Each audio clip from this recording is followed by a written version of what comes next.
샬롬! 아파트 담장 너머에 빨간 장미꽃이 아름답게 피어 있습니다.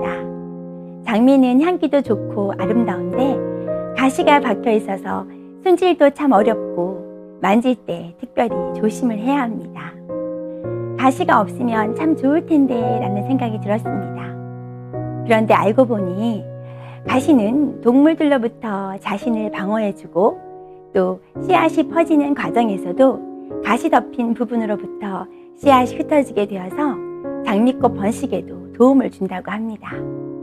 결국 장미의 가시는 아름다운 장미꽃을 보호하기 위함이었습니다. 장미 입장에서 보면 가시가 은혜인 셈이지요. 장미꽃의 가시처럼 우리의 삶 속에 가시와 같은 사람, 가시와 같은 환경은 없으십니까? 뽑아버리고 싶은 그 가시조차도 긴 호흡으로 보면 우리를 깊이 사랑하시는 하나님의 은혜라는 생각이 문득 들었습니다. 오늘 이 하루를 보내시면서 하나님 앞에 고백드릴 감사는 무엇이 있으십니까? 찬양으로 감사를 올려드리십시오. 죄는 합법적으로 우리에게 들어옵니다. 사탄 마귀는 거짓을 먹고 시기와 질투를 먹고 탐욕과 음란을 먹고 힘을 키우지요. 죄의 세력을 파쇄하기 위해서는 빌미를 제공하지 않아야 합니다. 시기와 미움이 들어올 때는 사랑으로, 교만이 들어올 때는 겸손으로, 탐욕이 들어올 땐 나눔과 섬김으로, 즉 반대 정신으로 대적해야 합니다. 우리가 정결케 되면 죄는 더 이상 먹을 것이 없으므로 떨어지기 마련입니다. 오늘 이 하루를 지내시면서 영적 전장에서 무너지는 영역이 어디였는지 분별하시고 예수님의 이름으로 쫓으십시오. 그리고 십자가를 더 붙들며 기도하십시오. 몇 주 전에 송담 어느 카페 앞에서 노방전도를 하던 중에 있었던 일입니다. 50대 후반의 여자분께 예수님 믿으시나요? 라고 질문하자 믿는다고 하셨습니다. 반가운 마음에 어느 교회 섬기시죠? 라고 질문했더니 벼랑간 눈살을 찌푸리며 교회가 뭐가 중요하냐? 내가 성전인데 꼭 교회를 가야 할 이유가 무엇이냐? 이유를 대봐라. 왜 교회가 필요하냐? 등등 이 땅의 교회는 다 온전치 않다며 쉴 틈 없이 교회를 폄하하는 말씀을 하는 분을 만났습니다. 이분이 교회론이 정말 잘못되어 있구나 라는 안타까운 생각이 들었습니다. 그래서 그분께 예수님을 구주로 고백하는 성전된 우리가 살아있는 움직이는 무형적 교회가 맞지만 보이는 유형의 교회 공동체 역시 매우 중요하다는 사실을 설명해 드렸습니다. 교회는 우리에게 젖을 먹여주고 길러주는 어머니와 같은 곳입니다.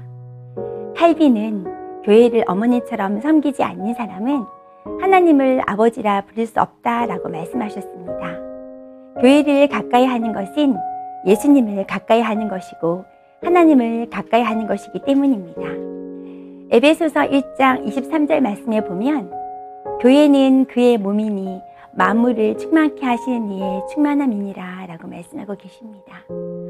사도 바울이 우리가 그리스도의 몸이라고 말할 때 그는 교회가 성령의 능력 안에서 생명력을 가지고 건강하게 함께 일하고 서로 의존하는 역동적이고 살아있는 유기체임을 강조하고 있습니다. 오순절에 성령님께서 오셔서 교회를 세우셨고 우리 그리스도인들은 교회 공동체를 통해서 천국 백성으로 단장되고 준비되어지는 것입니다. 지상의 교회는 완전할 수 없지만 그럼에도 불구하고 주님 오시는 그날까지 이 땅에서 하나님의 복음을 전하며 하나님의 나라를 확장하는 매우 중요한 선교적 공동체입니다. 요즘 사도행전 말씀을 묵상하고 있는데요. 하나님께서 부활의 증인들과 교회를 통해 하나님의 나라를 확장시켜 나가는 모습을 보며 정말 가슴이 벅차올랐습니다.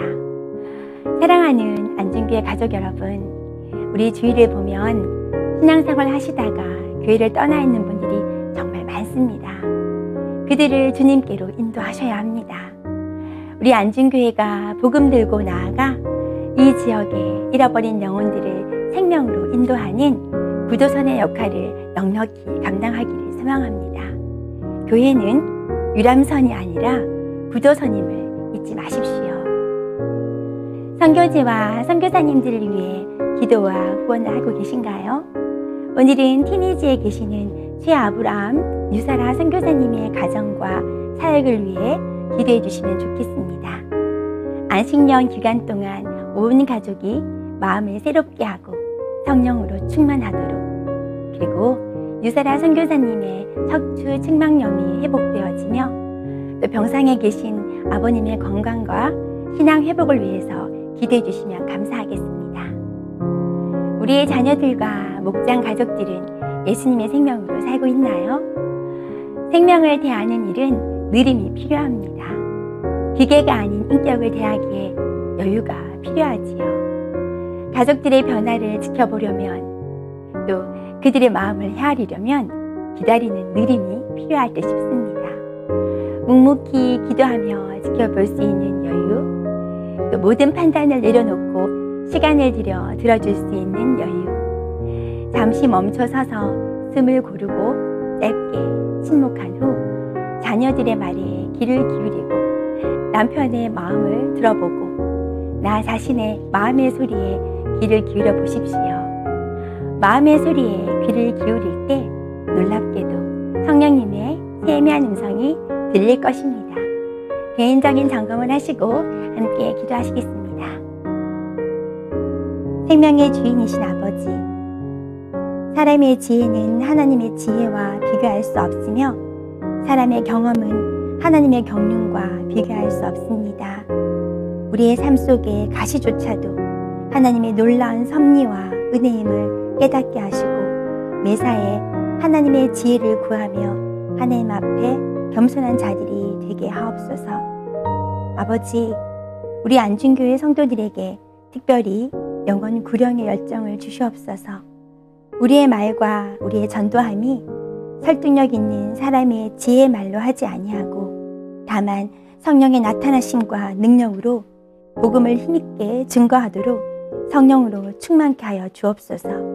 그 무엇에도 매이지 않게 하시며 오직 십자가 피 묻은 복음에만 매이게 하옵소서. 생명보다 귀한 복음을 전하는 축복을 주신 아버지께 감사드리오며 예수님의 이름으로 기도드립니다.